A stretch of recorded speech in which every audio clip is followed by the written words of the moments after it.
Hey guys, welcome back to Island Tea right here on Win Media SKN. And guys, it is, what is it, Espresso? Yes. Espresso. And Bell ringing Eve.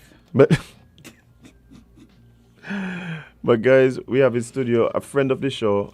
He's been here a few times, and of course, it's always vibes when he comes and hangs out here on the Island Tea. The last time he was here was real vibes. It was. I just remember some very unexpected vibes. I remember.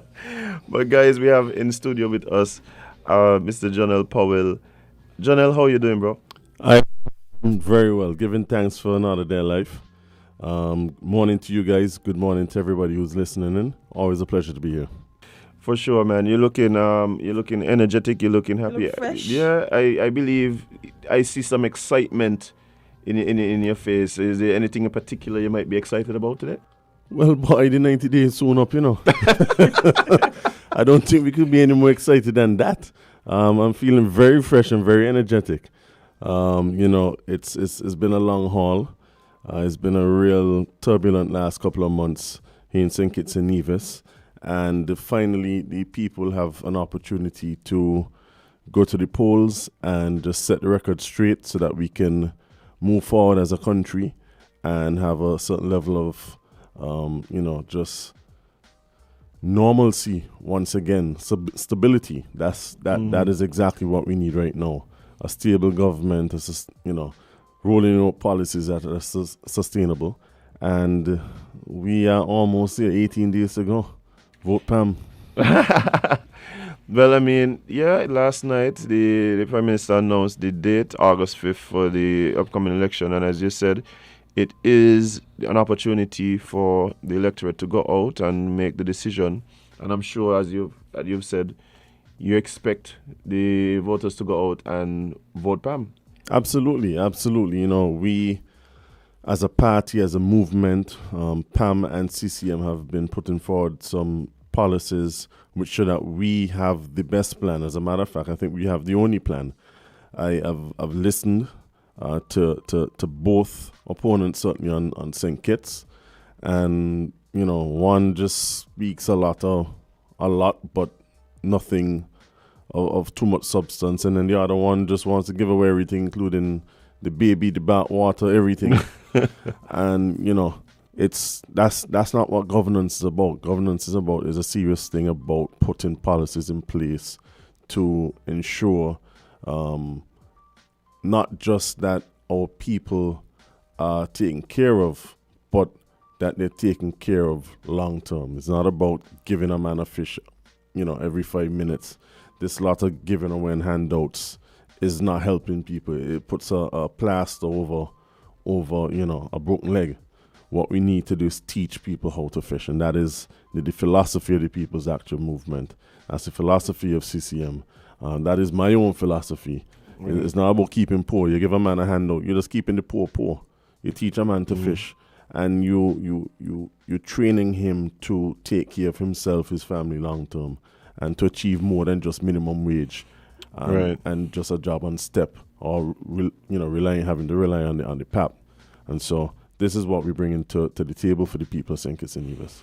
Yeah, I mean, and I think when people are considering who to support as election nears, those are the types of things that people are going to be looking at.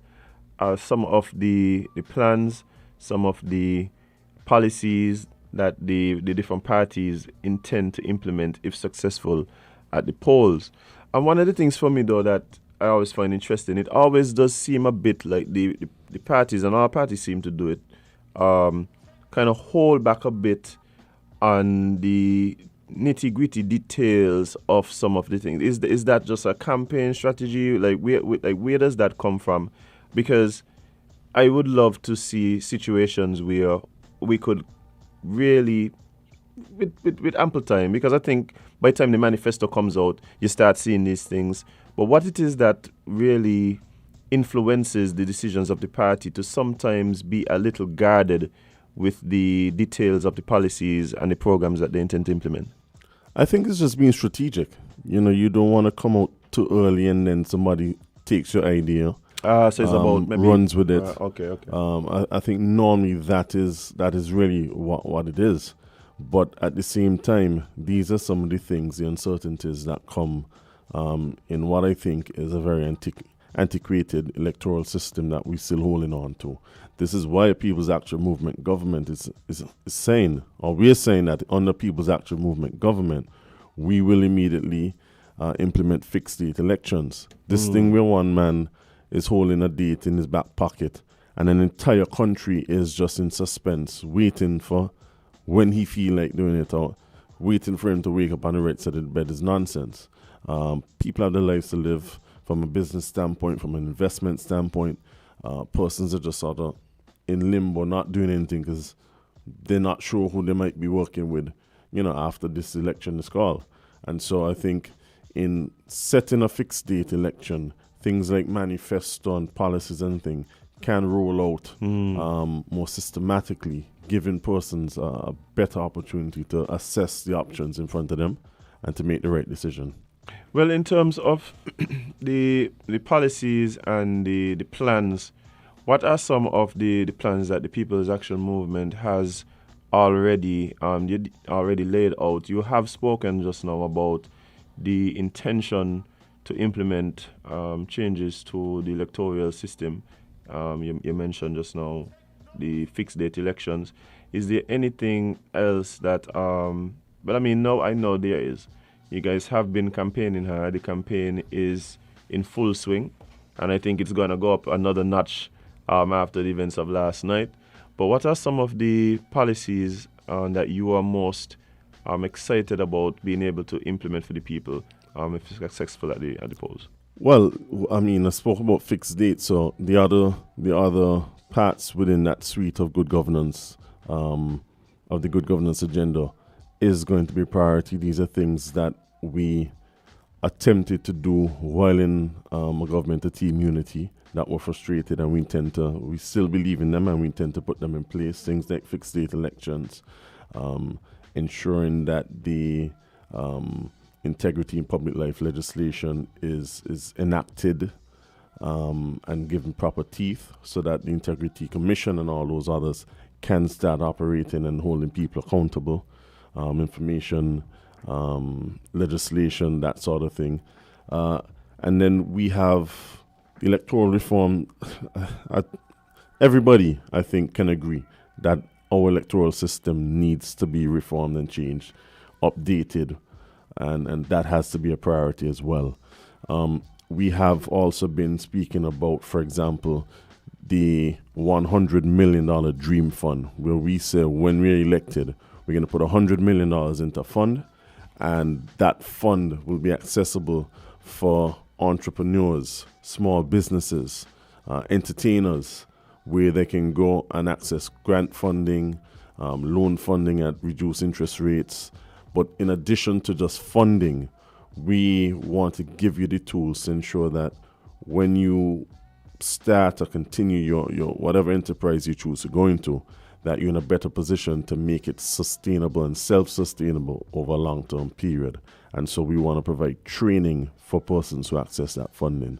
So whether it is just general management training, how to manage a business, it could be in how to do your books, your bookkeeping, to ensure that you're on the up and up and you know how the business is operating. It could be something as I wouldn't say simple, 'cause it's not simple, but something like how to properly market your business, whether it's Facebook page, websites, whatever it is. So we want to provide that type of training. Function something like, let's say, an incubator type.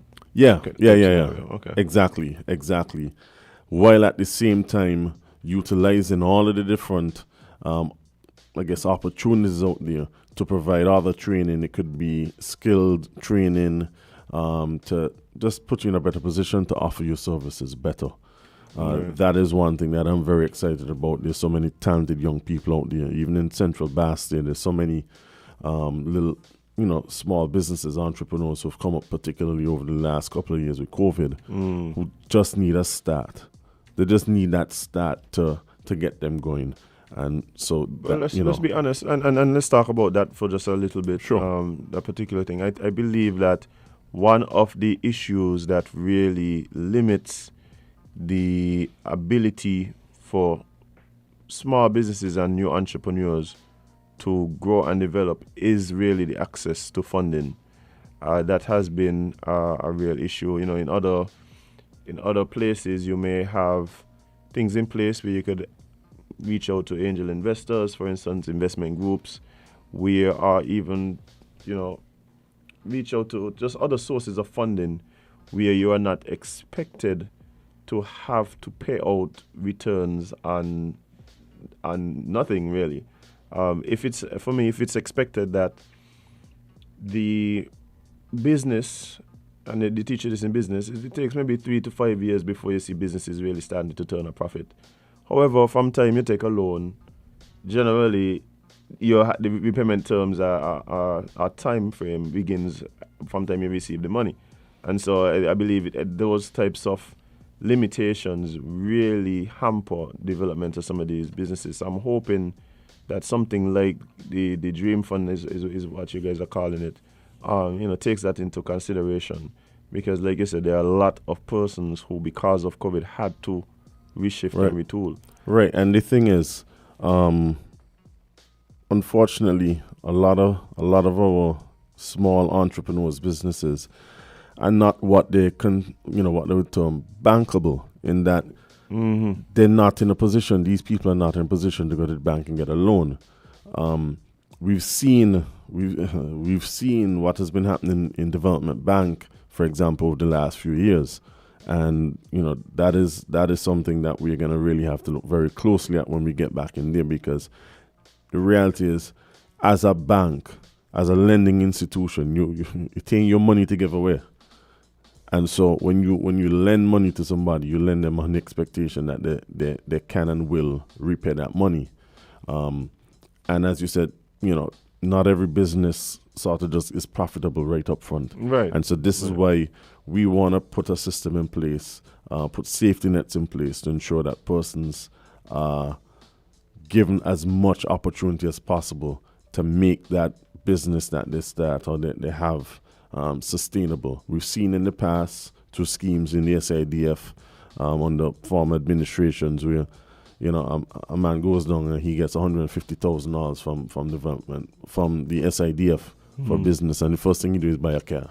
And 6 months later the business is no longer running, and he's in more debt now than he was 6 months before. Right. And so it's not just about giving a handout. It's about giving a hand up.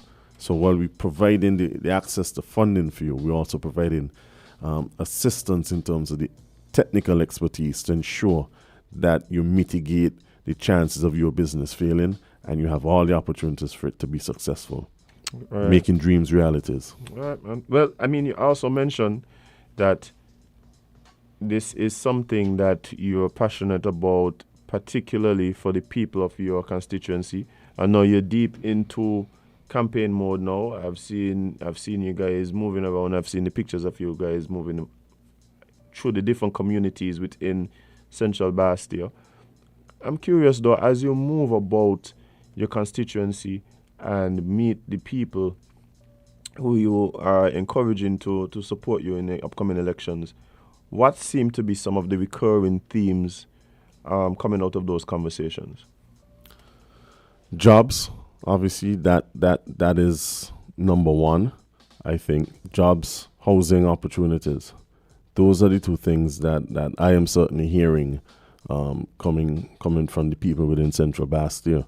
And so in response to that, the People's Action Movement has spoken about its Jobs Now initiative, where we are going to establish opportunities for thousands of persons to get sustainable jobs over the course of the next 5 years. How are we going to do that? By stimulating the economy, by providing the necessary training for persons to put them in a position to take advantage of the various job opportunities that we know can be established through working with the right local and foreign investors. But let me ask you a question. Since it does seem as though there are certain communities where the unemployment is a bit higher than in other communities, I think that based on what you're saying, Central Bastille may be one of those particular areas where unemployment seems to be a little higher than the national average. But what are some of the things that you think may have contributed to that? Because I think if we're going to try and deal with the unemployment issue, we kind of have to recognize what may have been contributing to that particular situation in that particular community. Well, Central Bastille is really the urban center of the country. And so if you compare that to any other country, any other big city, in North America, Europe, you will find that is within that demographic, you tend to have higher unemployment rates. I think part of it is because of COVID and all of that. I think another part of it as well is this unfortunate situation where we see a growing situation in St. Kitts where we're almost becoming a welfare state. And, we are quick to offer somebody the handout rather than trying to help them find a sustainable solution to taking care of themselves and their families. And so the more persons you have who are living and relying on, say, PAP, for example, the more that is almost a direct link to unemployment. I think generally speaking is just lack of opportunities as well.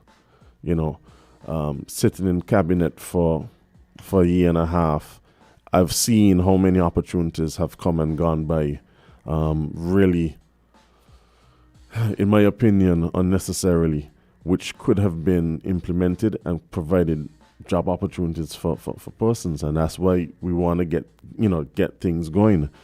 Just recently, maybe about 2 weeks ago, I met with some potential investors, and we were discussing, how they can go about setting up a marijuana business here in St. Kitts and Nevis.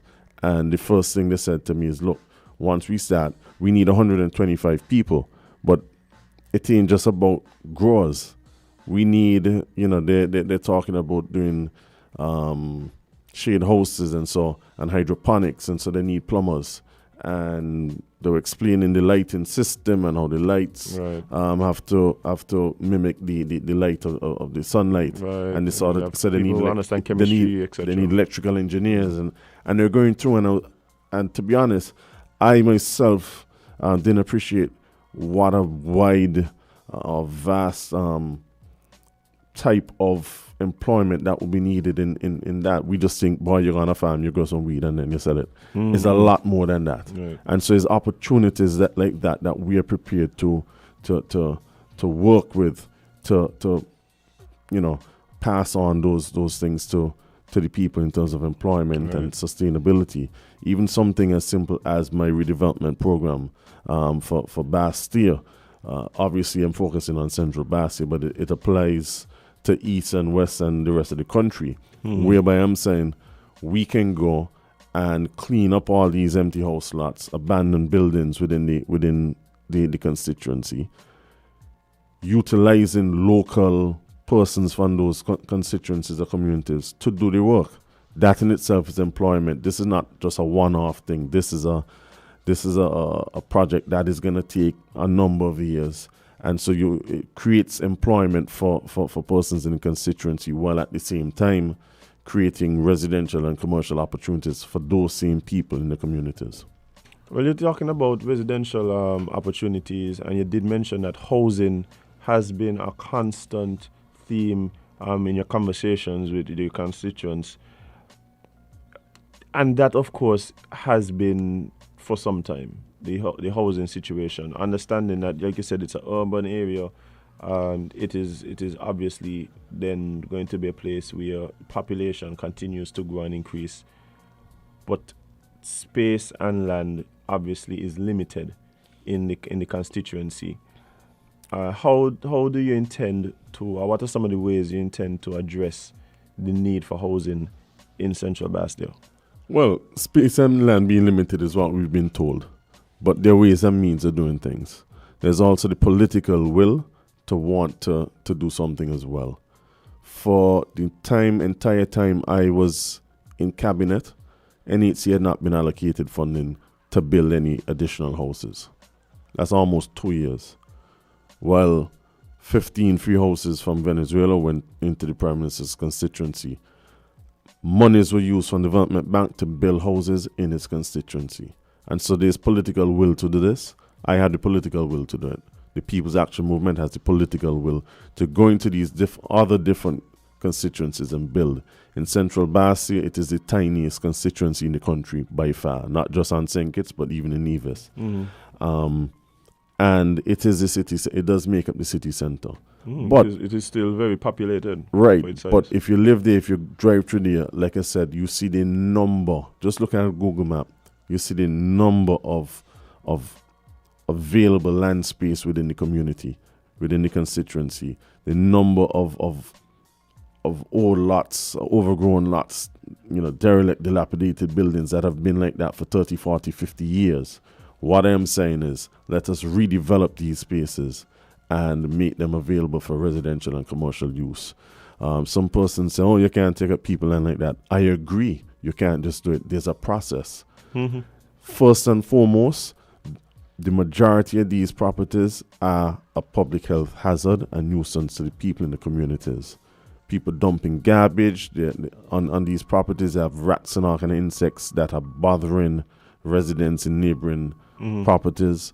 There've been security hazards for persons for a long time, and it just looks bad. It smells bad. Nobody wants to live with a dump next to them, right, or this thing next to them.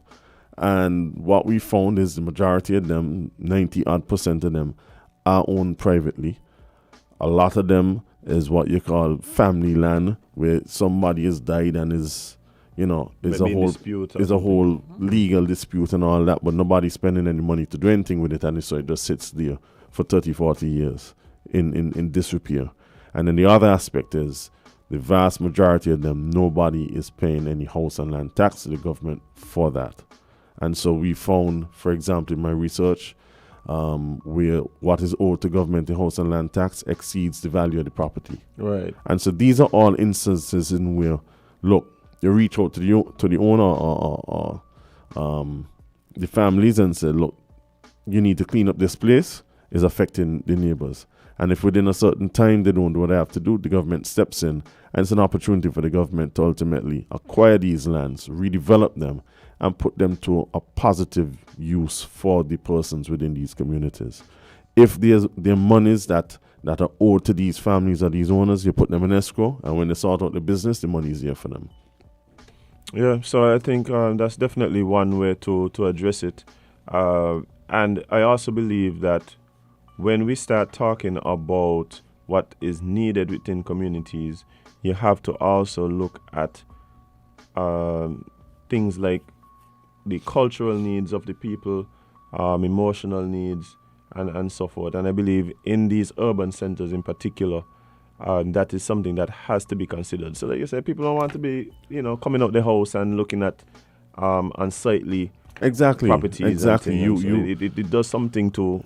Of course, and so your environment influences how you feel. Right, exactly. And so even in doing so, we are going to be building and redeveloping and building new houses, new buildings for businesses and shops and this sort of thing. Well, what about the existing structures there? We want them to feel good as well. And so part of the redevelopment program will be to provide assistance to existing homeowners to help them increase the quality of the housing stock in the constituency.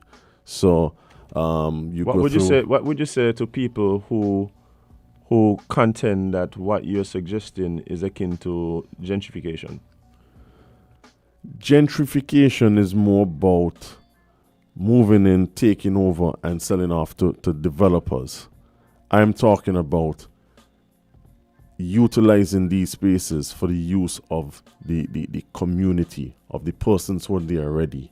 It's not about bringing a big developer and building blocks of apartment buildings, for example, and shops and things for them to carry home and pocket themselves. Yeah, I think the reason I brought that up is because that's one of the concerns that I hear from persons in these communities where you do have a lot of these properties that they would love to see repurposed and made available for use. But of course, the concern is, the hope is that those properties are made available to persons within the community and not so much for persons who may be in a position of privilege. No, not on the JP2. No, this is keeping these properties available for the persons within that constituency to ensure that they're empowered, to ensure that like I said, the housing quality is improved.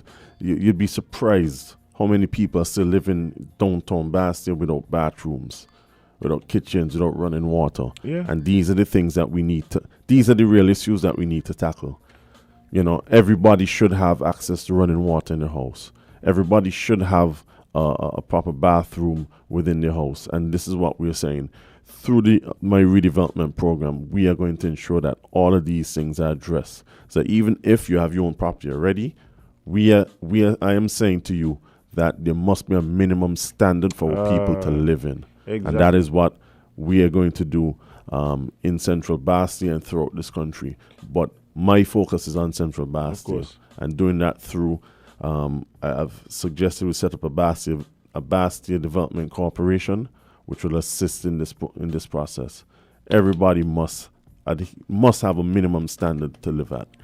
Well, that has actually been one of my arguments as it relates to living standards. I say we have minimum wage, which is important. Mm-hmm. But I think that what's even more important is that we have a minimum standard of living, because we do have these little pockets of poverty all around the country. It's not just in one area or just in town or anything like that. I think across the island, we have these little pockets of poverty where people are living in standards that are less than desirable, right? Like you said, maybe no indoor plumbing, no indoor kitchens, these types of things. I think we really need to decide what is the minimum standard at which we want every single resident national of the country to be living in, and ensure that we bring those who may not be there as yet to that minimum standard. I'm really hoping that we could really see that materializing sooner rather than later. I believe that we've made so many strides as a country in the last 40 years in particular, that it's really a travesty that we have some of these pockets of poverty just still, persisting. Absolutely, and it breaks my heart. I've been doing this for years now, and every time I go and I see some of these things, it really breaks my heart, and it breaks it even more knowing that I've advocated to alleviate this issue for so many people. So how many times I've provided names and addresses to different government programs, and you're not seeing it being done. I've personally helped a number of persons, but I think it's something that needs to be put into it should policy? be institutionalized. Yeah, of course, right. absolutely. And this is what I'm saying. We need to have minimum living standards. As you said, we have minimum wage. We must have minimum living standards whereby everybody must have a proper indoor bathroom. Everybody must have access to running water. Everybody must have electricity. And some may argue in this day and age, access to internet. Internet, right. And I don't believe that this is the thing for me. We have the ability to determine what that minimum standard is. And I don't believe that we should set our minimum at any place that still prevents people from accessing things that we know to be very important, like the internet, right? So we have the ability to set that standard. So how do we achieve it? But I think that it has to be something, like you said, that is institutionalized, something that is formalized. And so it is actually almost against the law for persons to be in these positions. Right. And so if you for example, if you're renting a property and that property doesn't have the elements of this minimum standard, then there must be a penalty for you to pay. Or even a process by which you then become compliant. Right. A process by which you then And so the penalty may be, look, you're not allowed to enforce rent from this person until you meet the minimum standards. Not necessarily a criminal action, but you must be forced to do what is necessary. Because that is the conversation I think we need to have. The fact that there are people who are, having difficult times, perhaps even persons who may have migrated here, looking for the chance to live a better life. And what is available to them, I think sometimes it's predatory from some of the property owners and the renters, right, where you might just have a shack in the back and charge a man or something to go in there. Well, this is it. And so you asked me what are the top issues. I said jobs, housing, and the third one has to be rent. Rent in Bastille, rent in downtown is ridiculous. But I don't bother talk about commercial. And this is one of the reasons why you have so many people living in these conditions, because the rates are just out of this world. I'm not necessarily saying we need to have rent control, because that's a whole other issue, but there must be something that we do, that we can do. There must be affordable living. But not just affordable, but it must be at that minimum standard. Right. I think there are a lot of people who, like I said, they're predatory renting practices that are at work, and it seems as though at this particular time there isn't a real focus on that. I would love to see that addressed, and I use the term purposely predatory, because I do believe that there are persons who take advantage. Absolutely, I've seen persons' difficult times. In the practice of law, you see it all the time. Yeah. So I mean, hopefully these are some of the things that can be addressed soon. And I'm happy to hear that is something that you are quite aware of and putting plans in place to. The plans in place, I'm just waiting for the people to give me the opportunity again to actually exercise this. I tried hard within the short time I was in government. Obviously, some persons didn't see it as a priority, but I certainly do, and I continue to push and fight. This is an issue that really had not been raised until I really started highlighting it. We just saw it, and it almost became accepted. Yeah. They're plebs in society. You can always have that element. And let me tell you, I grew up in Matt Night, and what I see in Matt Night today is not what it looked like 30 years ago when I was growing up in Matt Night. What's some of the changes you've seen over time? To use the term of a foreign consultant who I met with back in March, and he's a consultant in urban development. I was meeting with him as part of my plan to do all of this, and he described Matt Night and Irish Town as a dying community. And I mean, that really struck a chord, because I could identify with it. You walk through Matt Night now and you see some of these old houses and they're falling down, and and I'm remembering who used to live there. Right. You used to have a shop there. Every avenue had a shop, up and low. Somebody had a shop there. You don't have that now.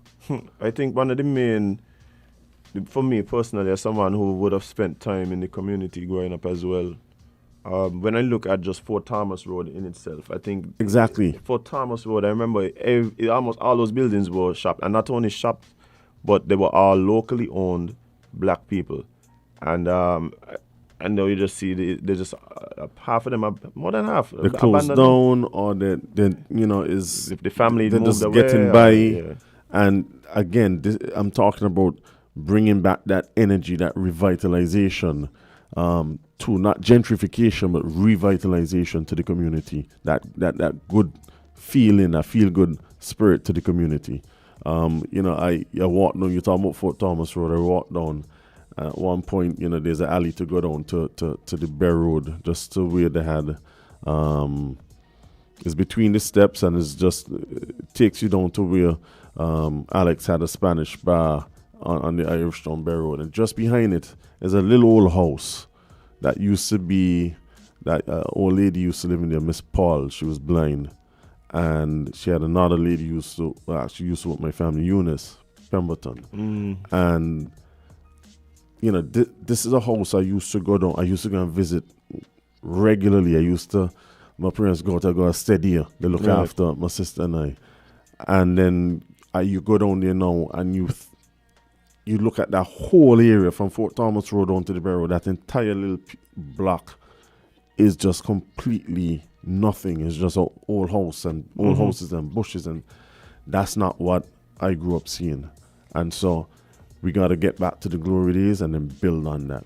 I think some of it might have already begun. I recognize, I think it's just last week, you had the opening of that little area down on the Bay Road there now, which is like a food court. A little food court. Yeah, Thursday. So I think things like that show that it's possible. And I think it's exciting, at least for me, to see things like that already happening, and that people are in mindset of, hey, this is an area, this is a community where we can revitalize that. There's so many opportunities, there's so many possibilities, and so that is why, for example, I speak about and still continue to speak about the Boardwalk project. It is about protecting the infrastructure down there in terms of the road and making it wider and providing easy access to downtown. It also provides commercial opportunities because, again, in 2020 when I ran, I spoke about putting a boardwalk, and it was basically to enhance the area aesthetically, but also to protect the Bay Road and the residents on the Bay Road. In doing further research and discussions with all these different people over the course of the last 2 years, that plan has now developed further. And so one of the suggestions that came was to actually do some level of land reclamation, as we did with Port Zante, and to include a commercial plaza similar to what we have at Port Zante, shops and things like that. The difference is, unlike with Port Zante, where it's really mainly foreigners who own down there, this has to be locally owned. This has to be opportunities for our own people and not foreigners coming in and taking over. That has happened with Port Zante. And so you have shops, you have restaurants, you have bars, you have an area for fishermen to continue to ply their trade. And in tandem with that is just imagine if you're able to put, if you've ever been to Barbados and you've been to Oystins, every Friday night the lime is down Oystins and it's fish fry and that. Imagine doing something like that right down there in that area in Irish Town. And so you see the different possibilities that come up. That's a fishing community down there. We have a lot of good cooks down there. Let's give them the opportunity to flourish and to ply their trade. And so, the plan keeps building. You keep building on the plan because you see how much your people can do, and you have so much. I just have so much faith in these people to come out and show that we still have what it takes in McKnight and Irish Town and throughout the constituency. Yeah, I think that the potential is there, and it's undeniable because you have persons like yourself and many others who have come out of that community and now very, very much positive contributors to the nation on a whole, right? They just need an opportunity. They just need a start. Right. That is what we're talking about in terms of the Dream Fund, the $100 million. That's what we're talking about, jobs now. Where we're creating thousands of jobs and providing training. These are where the jobs, you ask where the jobs are going to come from, these are where the jobs are going to come from. Creating these opportunities for persons to take advantage of. All right. Hey, I thought though, what going on with that property that used to be the academy school? That they still? They just there? That's another one that is just there. And so, Okay. how do we work with the existing owners? I'm not even sure who owns it. No, but how do we work with with current owners to help build up the area? You know? I think the potential is insane there. I know I can't be the only one who has seen it. You obviously have seen it, but like I said, I'm happy to hear that the idea is that the opportunities that do become available there are first done with the people of the community in mind. Absolutely. I'm happy to hear that. And it's not just Irish Town and Matt Night, eh? Greenlands is another community where you have a lot of empty houses and abandoned I'm houses. trying to buy one myself. Greenlands, Wade's Gardens, college housing to some extent. You have so many empty homes and opportunities for persons to do that. Market Street, Dorset, Soho, all these areas have the same issue. And so it's about taking it step by step, community by community, and redeveloping them to establish those opportunities for the people of those communities. Well, you mentioned something that I always find curious. You know, when we talk a lot about Central, because I guess traditionally Central has been for quite some time, a real urban center. It has been, a place that has for a long time been populated and active. Sometimes people forget about some of the other areas included in the constituency. Absolutely. What has been the feedback you're getting from persons from some of these other areas, including New Road, Greenland, Shadwell, and the Soho Market Street area? Well, the issues do change slightly depending on where you go, but generally it is job opportunities, it is housing opportunities. A lot of the time you talk about Central, the focus is on Matt Night. Same thing with East Bastille. You talk about East and it's in Newtown. Right. When these areas are now the minority in terms of numbers. Right. And so you for example, so you go up into Shadwell and Pine Gardens, which is a newer community, and so the housing stock is much better because these are newer houses. But Shadwell is like Shadwell and Pine Gardens, they were just built, and somebody just said, all right, we're going to put on houses. What about the social infrastructure, the green spaces, right, the play fields? That is why I started work on the futsal facility in Shadwell and Pine Gardens, because that is a footballing community. Boardwalk is a basketball community. Yeah. Shadwell is a football community. But because of how the land allocation was done, not much land was done to even facilitate a large scale football field. Right. And so we thought, why not come with a futsal facility, which was widely embraced. I always talk about meeting with FIFA and them loving it and wanting to put resources behind it. Right. And so that is something that I'm going to continue. But if you go up there now, I'm sure if you go up there right now, you're going to see a lady set up on the corner as you turn in, and she's selling food and different things like that. I am saying, let us utilize this space up there. They're right in the center there. There are some lots that had originally been allocated but withdrawn because they found a well there. Oh, okay. And so you can't build there. So let us use it for something. So let us create a nice community market or food court for persons. You have about 4 or 5 different people I could just think of off the top of my head who sell food up there. Let us give them a nice space for them to go and sell food. You drive a little ring road, you drive in, you buy your food and you come back out.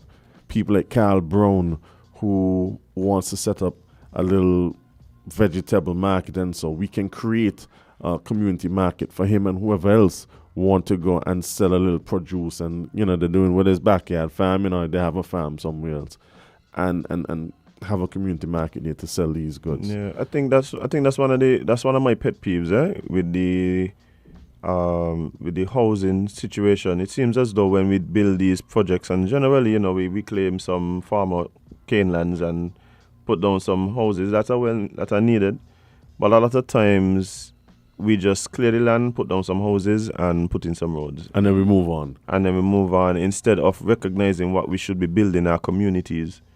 And communities are more than just houses, right? So I'm really hoping that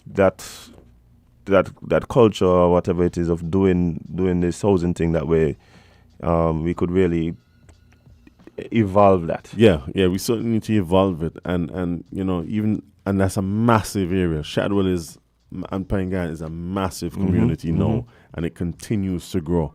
And so even something like a proper park for that community, exactly. They just have this little thing up to the back, which was almost like an afterthought. And there is these children running around in the road, they would just clear a little piece of thing, and let us give them a proper recreational park up there.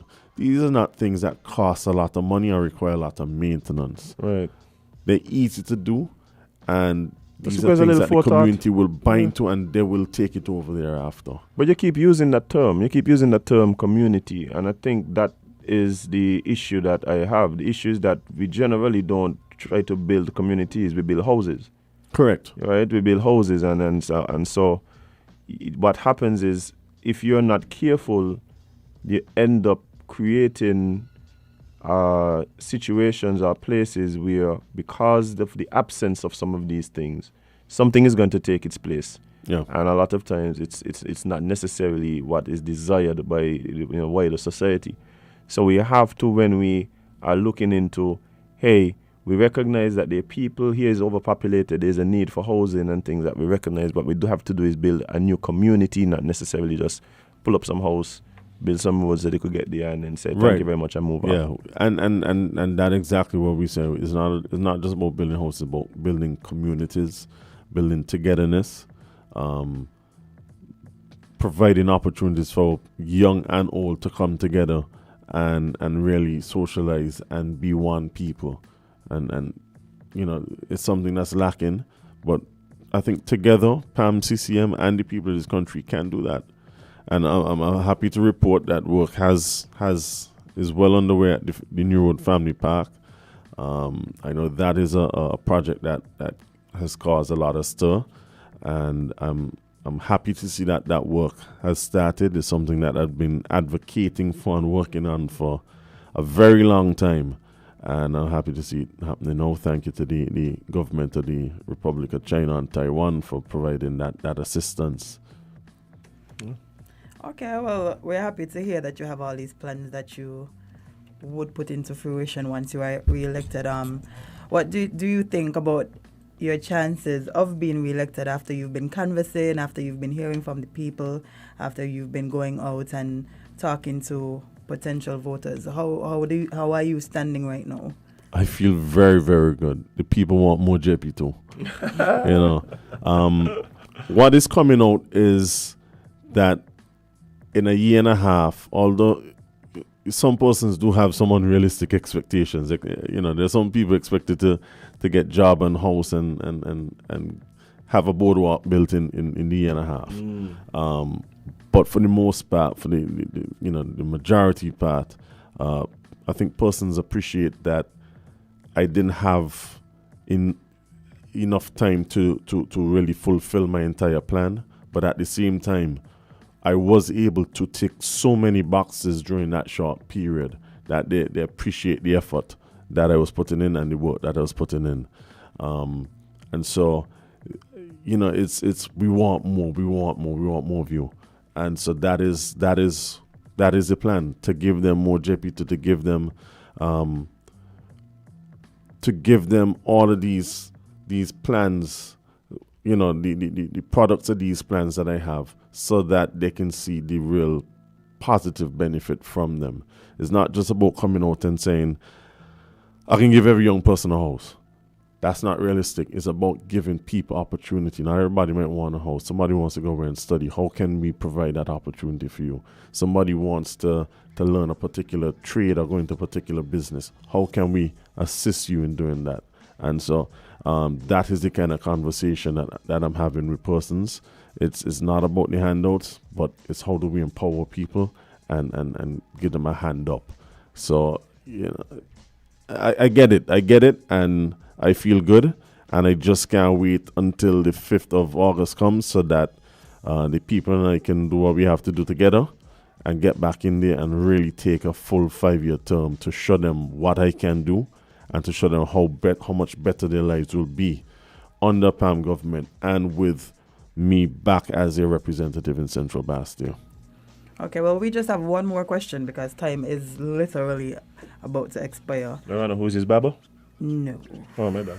That's not the question. Oh, okay. It actually comes from a viewer, and they're asking if, what if you're not re-elected? Would you still push for these projects? I was doing this before I was elected. So being elected or not doesn't make a difference. These are things that come from my heart. These are things that come from me being a part of Central Bastille.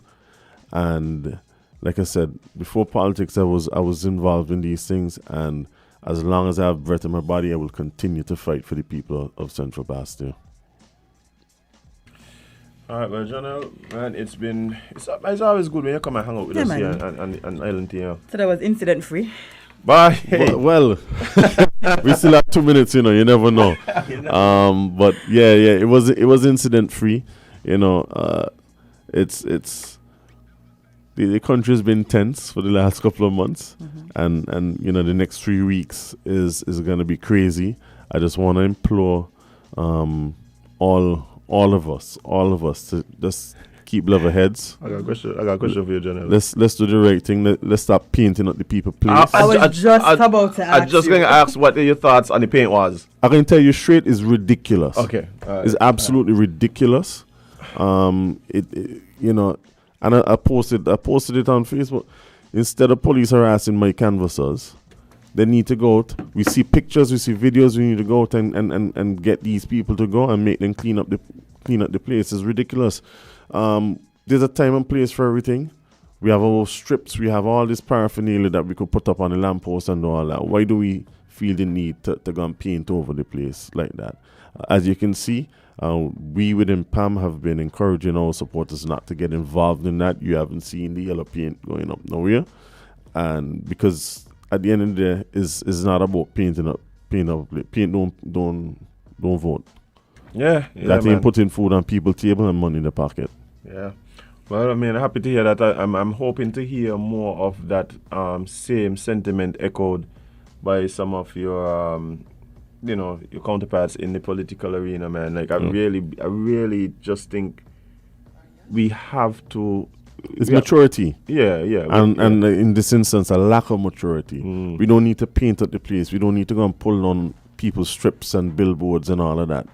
It's a sense of insecurity, I believe, and I ain't no time to waste with them insecurities. I have people's business to attend to. So while they're painting wall along on the Bay Road, I am coming up with ways to enhance the Bay Road. Right. It's a different mindset. So the redevelopment plan can't compare to yours. If all they could do is come with a coat of paint, then they ain't in my league. Well, man, I appreciate it so much. Again, always a pleasure when you come hang out with us. And I'm sure we're gonna hear more. We're definitely gonna see more of you as the campaign continues. For sure. Down towards election day. And we sure will come back and hang out with us after election. Hopefully we'll call you the Honorable Jone Powell when you come back. So absolutely. We'll see. All right, man. Well, again, thank you for having me. Bless up. Vote PAM. Vote Jeppy too. Let's get this done. All right, man. All right. Take care. Right, guys. That brings us to the end of the show.